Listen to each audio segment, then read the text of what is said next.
পৰোক্ষ বা প্ৰত্যক্ষভাৱে পাকিস্তানক সমৰ্থন কৰা সকলো যাব লাগিব জেললৈ। পাক সমৰ্থনকাৰীক পুনৰ কঠোৰ সকিয়নি মুখ্যমন্ত্ৰী হিমন্ত বিশ্ব শৰ্মাৰ।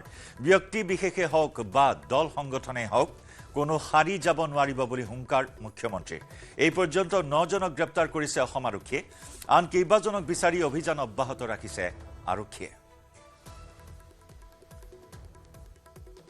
যোনে পাকিস্তানক সাপোৰ্ট কৰিব তাকে আমি এৰেষ্ট কৰিম। একেবাৰে ক্লিয়াৰ, সি যোনেই নহওক কিয়। এতিয়ালৈকে 6-7 গৰাকী এৰেষ্ট হৈছে, কেইবাগৰাকীও বিচাৰি আছোঁ। যোনে ডাইৰেক্টলি অৰ ইনডাইৰেক্টলি পাকিস্তানক সাপোৰ্ট কৰিব তেওঁৱে এৰেষ্ট হ'ব। আৰু আমি আইনৰ আশ্ৰয় লৈ কঠোৰভাৱে এই ধৰণৰ ব্যক্তিৰ বিৰুদ্ধে বা অৰ্গেনাইজেশ্যনৰ বিৰুদ্ধে আমি কাম কৰিম।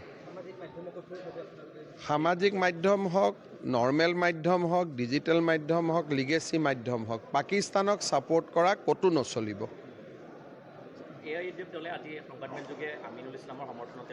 নহয়, যোনে সমৰ্থন কৰিব তেওঁলোককো এৰেষ্ট কৰিব লাগিব।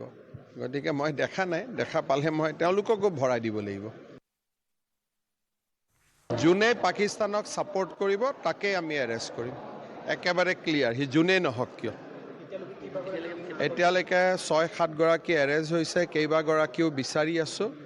যোনে ডাইৰেক্টলি অৰ ইনডাইৰেক্টলি পাকিস্তানক সাপোৰ্ট কৰিব তেওঁৱে এৰেষ্ট হ'ব।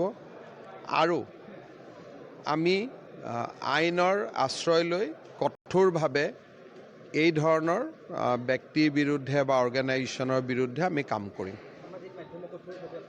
সামাজিক মাধ্যম হওক, নৰ্মেল মাধ্যম হওক, ডিজিটেল মাধ্যম হওক, লিগেসি মাধ্যম হওক, পাকিস্তানক সাপোৰ্ট কৰা কতো নচলিব।